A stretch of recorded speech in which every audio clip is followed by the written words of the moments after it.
Nah, I totally get it. Hello, my name is Rick and welcome to my YouTube channel. On this channel, I like to review skincare from a biological, psychological, and cost-effective perspective. So if that appeals to you in any way, I'd recommend subscribing below and following me on my Instagram at rickskin_. So first off, I need to apologize because I didn't upload this Wednesday/Thursday. I keep forgetting that it gets dark at 4 p.m. So there was construction all day until the sun started setting, so I wasn't able to film because there was just too much peripheral noise that the video wouldn't have been good and the lighting would have been off too. So I decided to wait till this weekend to where I had enough time to take advantage of the daylight and make sure that this video was actually worth watching.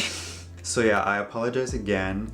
And let's get into the review. So I've had a lot of people message me about the Inkey List and what I think about the value you get for the price and like what I think about the textures, the efficacy. So I'm going over that today. I have 5 products that I've been using for like a week and a half that I feel like I've, handled them adequately to be able to let you know what my feelings are on them. So I'm gonna start off with products that I liked the least and work my way up to products I liked the most. And the first product is their Brighten-i Cream. And this goes for $9.99 for half an ounce or 15 milliliters. And I'm just gonna start off with the ingredients for all the products. So first it has glycerin, and as we all know, it's a good humectant that draws water from the air, provided that your face is drier than the air, because water moves from high concentration to low. So if your skin is holding more water than is available in the air, it'll actually draw it out of your face. So just make sure to add some extra moisture, or maybe use a humidifier, or do it after you get out of the shower to really take advantage of the humectants you're using. Second, it has some like jojoba, rice bran esters that are really just gonna act as emollients and occlusives to condition the skin. And then it has mafura butter, which I'd actually never heard of, but it's gonna act in the same way that something like shea butter or mango butter does. It has a lot of vitamins, and then some fatty acids that are gonna act as occlusives, skin conditioning agents, and they're also anti-inflammatory. Then it has mica, and I like to avoid products that have mica in it because I find it kind of unnecessary to be like in skincare. Also, Refinery 29 kind of like shook the way people thought about mica, because they exposed the way that the communities that source this mica, the way they're kind of exploited. They use child labor and they have these children in really unsanitary, unsafe conditions to harvest this mica, and that changed a lot of people's opinions about using it and perpetuating this type of ingredient sourcing. So I try to avoid mica as much as possible. It then has tocopherol acetate, which is a vitamin E derivative, which is essentially just an antioxidant. And then this actually has Centella asiatica, which you see in a lot of K-beauty products now, but it's supposed to be a botanical extract that promotes wound healing. So it's a really good calming and just regenerative agent. And then it has ginseng root extract, which is essentially just another antioxidant. And I'm sorry, but I'm gonna have to read this next extract. It's Portulaca oleracea extract. I always have them listed so you can just read it, but I actually find this product in a lot of K-beauty products as well. And it's a great antioxidant, has vitamins A and E, and it also has some fatty acids in it, which are anti-inflammatory, so just an all-around good ingredient. And then this next ingredient I'd never heard of either, and it's diglucosyl gallic acid, and it's an ingredient that works with your skin's microbiome, so basically the bacteria that lives on us all the time, to actually be converted into a molecule that inhibits tyrosinase, which is the enzyme that mediates melanin production. So in that way, this is going to be the lightening agent. And then it has sodium hyaluronate, which is another humectant similar to glycerin, and it's going to act in the same way. Sodium hyaluronate is actually lower in molecular weight, so it's actually going to be able to penetrate deeper into the skin to provide that hydration. Finally, there's tin oxide and titanium dioxide, and that combined with the mica kind of provides a reflective surface for light to bounce off. So not only is the diglucosyl gallic acid going to work with the lightening the skin, there's also kind of like a topical reflective that's gonna immediately work to make the under eyes look brighter. And the texture of this is actually just kind of a really light cream, and it thins out kind of like into a watery texture. It sits really well under the eyes, it doesn't feel heavy. My attitude towards eye creams in general isn't that optimistic. I don't really understand the point of like purchasing a separate cream for under your eyes when most people's just kind of all over face moisturizer has ingredients that will benefit the under eyes anyway. On top of the fact that they usually send you like a third of the amount for like the same price or more of a regular moisturizer. So I really think it's just a way to kind of like build on a sale, basically meaning creating different products individually to get you to buy more from one brand. I really didn't see that great of results with this either. Like I've been wearing it pretty much every day for like a week. My under eye bags are genetic. The only thing I was really hoping with this is that like the mica, the tin oxide, the titanium oxide would provide some kind of like reflective surface to really brighten up the under eye. I didn't necessarily see that. It really just kind of acted as like an extra moisturization factor under my eyes. That being said, I won't recommend this product. I find eye creams just kind of unnecessary altogether, and I didn't get that great of results with this. And the next product is the Salicylic Acne and Pore Cleanser, and this goes for $9.99 for 5 fluid ounces or 150 milliliters. And let's just get into the ingredients. So this has glycerin, as we know, is the humectant. It also has salicylic acid, which is obviously in the name.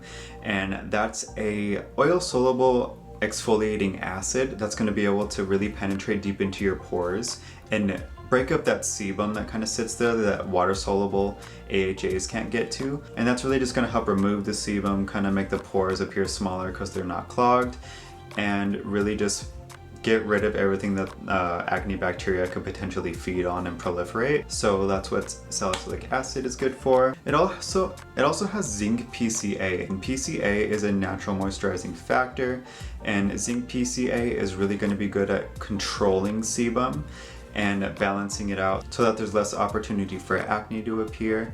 That's a really great ingredient. And then there's allantoin, which is keratolytic, which is basically going to help the skin turn over as good as it can, and then it's going to be calming and healing as well. So it's not that I hate this product. The texture is really watery, and I hate cleansers that are watery because like I feel like I have to use a lot to get an adequate cleanse, and that was the case with this. I kind of, I got like a quarter-sized amount, used it, and then like it kind of just ended up like falling off my face, so I had to get more and like start over. And for that reason, it's not that effective or practical to use, and I don't want to recommend it. I know a lot of people like this. The ingredients are solid, so if you have acne and you want to try this, I'd say it's worth it, but for an everyday cleanser, I didn't find the experience that great. But I do have to say that $9.99 for 5 fluid ounces of product is a great price. So I'd say it's worth trying if you don't really mind texture as much as I do, but I wouldn't recommend it for the practicality of it. The next product is the Hyaluronic Acid Serum, and it's $7.99 for an ounce or 30 milliliters. One of the first ingredients you'll see is propanediol, and that's a great humectant, penetration enhancer for actives, and is a great solvent for actives as well. Then it has glycerin, which is one of the main humectants alongside that hyaluronic acid. And then obviously the sodium hyaluronate acting as the hyaluronic acid in this serum, which is a low molecular weight hyaluronic acid, which is going to be able to penetrate the skin deeper to provide better hydration. And then it has matrixyl 3000, and it's a series of peptides that work to inhibit the activity of immune system regulators, which basically means it's anti-inflammatory. And then it also it inspires collagen production, so it's going to help smooth out wrinkles and calm the skin. But yeah, this is really watery. I don't like the texture of it. I feel like I kind of have to use a lot to feel like it's actually holding on to enough water. It is interesting with the matrixyl 3000 addition in there to act as an anti-aging. You don't really see that with a lot of hyaluronic acid serums. But for $7.99 for an ounce of this, I don't really think you're getting a good value. It has 2 molecular weights of hyaluronic acid, it has sodium hyaluronate, and there's a bunch of hyaluronic acid serums that have like 4 to 5 molecular weights of hyaluronic acid now. I think there's plenty better on the market that give you more for less money if you consider dollar per ounce or milliliter. So I'm not going to recommend this for the texture, but it's not a horrible serum if you're looking for like a hyaluronic acid serum and you don't care about texture like me. Next is an antioxidant serum. It's their Q10 Serum, and this is $6.99 for an ounce or 30 milliliters. Okay, so first you're going to see that this has dimethicone. I found that kind of surprising because you don't really feel it at all. Like it doesn't feel heavy or too occlusive, so I feel like people with acne-prone, oily skin, they wouldn't mind the texture of this. Dimethicone is really just an occlusive ingredient. It really does nothing besides providing a barrier to prevent moisture from leaving the skin. Second, it has squalane, which was also surprising because similar to the dimethicone, it doesn't feel heavy at all despite the fact that squalane is an oil.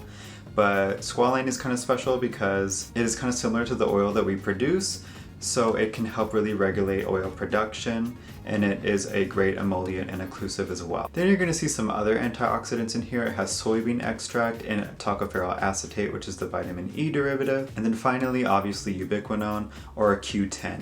And Q10 just works like really any other antioxidant in that it works to stabilize free radicals from pollution or UV rays from the sun. What's interesting about this serum is they also have another ingredient here called Syntax, which is another peptide series that works to kind of reinforce the skin to make it look a little bit plumper, increase elasticity, and really to smooth out any wrinkles. It works a little bit different than Matrixyl 3000 because Matrixyl 3000 is more about collagen production, whereas this is more about strengthening the skin and increasing the integrity of it. And then finally, this also actually has hyaluronic acid as another humectant.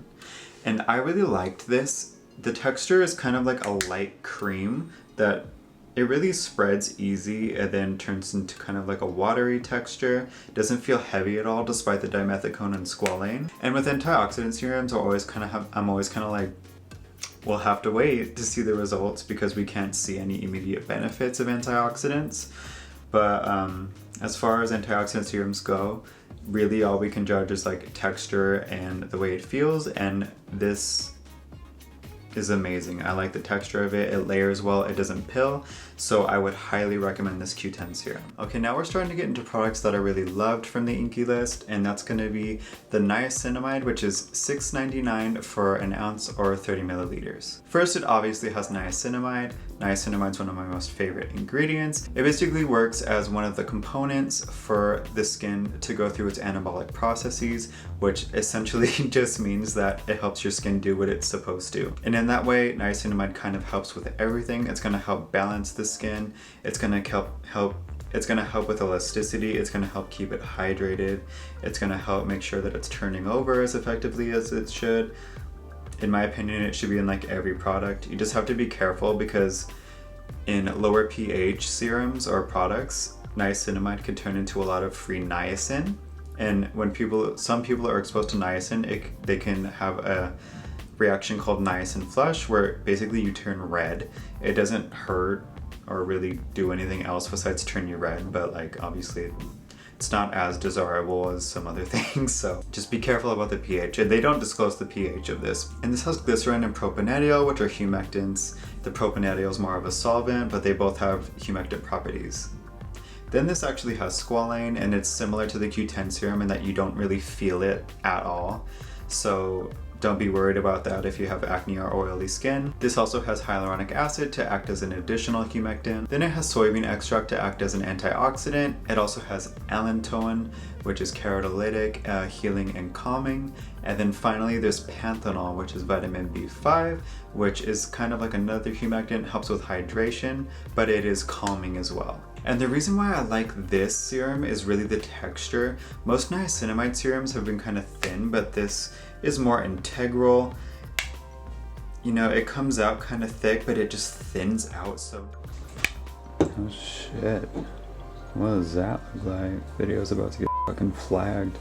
Niacin layers really well on top of other products while providing some pretty adequate hydration, which I really like. I like multitasking products. And for $6.99, I feel like this could be like a staple in everybody's routine. I have niacinamide pretty much in my morning and night routine. I just try to avoid it when I use any exfoliating acids to prevent, you know, the whole niacin flush thing.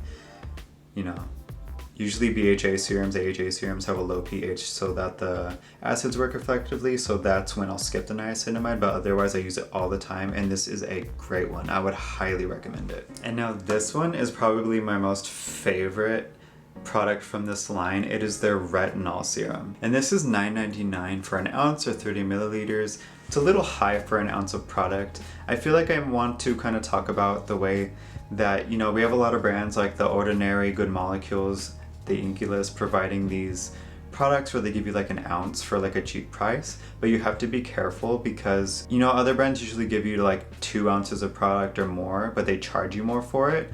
But a lot of people get confused because they see an ounce of product for like $10, that's a lot, but if you multiply it by like 2 or 3, so like 2 ounces of product, you'd pay like $20 for it. And then when you consider like dollar per ounce or dollar per milliliter, it's actually not that great of a deal. So just try to look at it through another perspective. Just because they give you something for a lower price doesn't necessarily mean you're getting a good deal. You have to consider how much they're giving you as well. And $9.99 for an ounce of product is a little steep for me, but honestly for this product I'd probably excuse it. So this has a ton of active ingredients in it. The first one's going to be glycerin, which is a humectant. It also has propanediol, which is another humectant, penetration enhancer, and solvent for the actives. It then has dimethicone and squalane, once again, both occlusive ingredients, but not heavy at all. Then it has a few antioxidants. It has the soybean extract, and then it has sodium ascorbate, which is a derivative of vitamin C. It then has 2 different derivatives of vitamin E. It has tocopherol and tocopherol acetate. And then it has a derivative of retinol, which I'm actually gonna read because it's really long. It's hydroxypinocolone retinoate, and the reason why people our formulator started using this ingredient is because it's supposed to work better than retinol, but not have the irritation. It's not going to be as effective as something like tretinoin, which doesn't need to be converted like retinol derivatives do, but it is considered like the new kind of innovation in retinol serums. Finally, it has retinol, which is what you'll see in a lot of products from multiple different brands. And retinol is really just vitamin A. Vitamin A helps with a bunch of different stuff. It helps regulate sebum, it helps the skin turnover kind of faster, and it helps inhibit overproduction of sebum. So it's really good for those with acne-prone skin. Finally, it has hyaluronic acid as a humectant, and then this one also has metrixyl 3000, which is going to help with collagen production, and it's going to be really anti-inflammatory. So the reason why I like this serum, one, because, you know, it's got a lot of antioxidants, humectants, and obviously the retinol. Those humectants and that squalane and that dimethicone are going to help really buffer the irritation that retinol can have. So for people with dry skin like me, having like a really intense retinol or tretinoin can really just dry out your skin to the point where it's flaky. And I experienced no irritation with this. I was using the Ordinary's Gram-Active Retinoid 2% emulsion, and that used to dry me out a little bit. If I got it even like a little bit too close to my mouth, my lips would be like fucked. I also didn't like the texture of that one because it's like milky, and it's like, I don't know, having a retinol serum like be like kind of like a liquid and like really trying to control where you place it so it's not in sensitive areas was annoying. This is thicker. I love the texture. It's really easy to spreads out into a thin watery texture just like most of the Inkey List serums. And having that little bit of thickness with a retinol serum is really nice because it gives you more control, so you can make sure you're not putting it like too close under the eye or near your lips. And this is probably my favorite product that I tried for them. I'd highly recommend it. So yeah, that's going to be my Inkey List review. I hope you learned something that'll help you make a better buying decision. If you'd like me to do like a part 2 of Inkey List with some products that I didn't cover today, feel free to leave a comment below. The reason why I got these was because I really wanted to kind of get staples, and I ordered it off Sephora. Sephora didn't have some of the products that people asked me to review on my Instagram. If you don't follow me on my Instagram, I often ask questions like what people want to see. I give channel updates, like for instance, if you were confused on why I didn't upload, I announced that on my Instagram as well. And yeah, I post texture shots and mini reviews on there sometimes, so feel free to follow me there on rickskin_. Also, if you like this video, feel free to subscribe below, and I hope you liked this video, and I hope to see you in the next one. Bye bye.